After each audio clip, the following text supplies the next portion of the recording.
Taarifa nyingine, wataalamu wa masuala ya usalama wa mitandao hapa nchini wameendelea kuchukua hatua madhubuti na kali za kudhibiti makosa ya kimtandao kufuatia ongezeko la vitendo vya uhalifu wa mtandaoni vinavyoshuhudiwa duniani kote.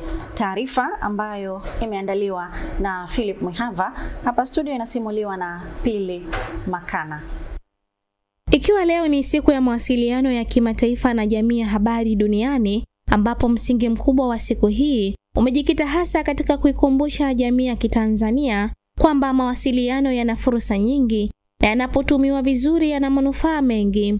Mtaalamu wa masuala ya usalama wa mitandao na uchunguzi wa kidijitali barani Afrika, Yusufu Kileo, amesema kwamba bado hali ni tete, kwani mataifa mengi yanapitia kipindi kigumu kutokana na kasi kubwa ya ukuaji wa uhalifu wa kimtandao. Kwamba mataifa sasa hivi yanaweza yakashambuliwa zile critical infrastructure zake kama ni miundombinu muhimu, yani miundombinu muhimu yake ambayo inaweza ikawa inaweza kuchangia mustakabali wa taifa hilo kwa katika mustakabali mzuri. Kwa hiyo hii yote inaonyesha kwamba uhalifu mtandao kwa sasa unakuwa kwa kasi. Aidha, Kileo amesema juhudi zinaendelea za kuimarisha mifumo ya kiusalama mtandaoni kwa lengo la kuhakikisha mazingira ya kidijitali yanakuwa salama kwa watoto ambao wameanza kukumbwa na mashambulizi mengi mitandaoni.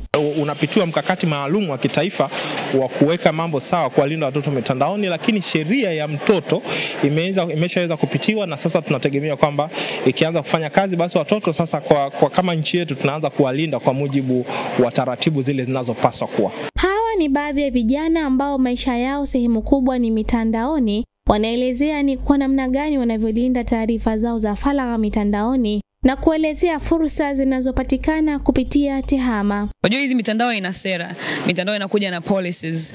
Kwanza kabisa kwa sababu watu wanaingia kwenye mitandao hawajui hata, yani hawajui kuna misinformation na watu wako illiterate. Fursa zipo nyingi, lakini unakuta mabinti wengi wapo nyumbani hawawezi kufuatilia hizo fursa wao wenyewe. Maana TEHAMA ina fursa nyingi. Kwa mfano kuna hii kujifunza kuhusu kutengeneza coding, kutengeneza website.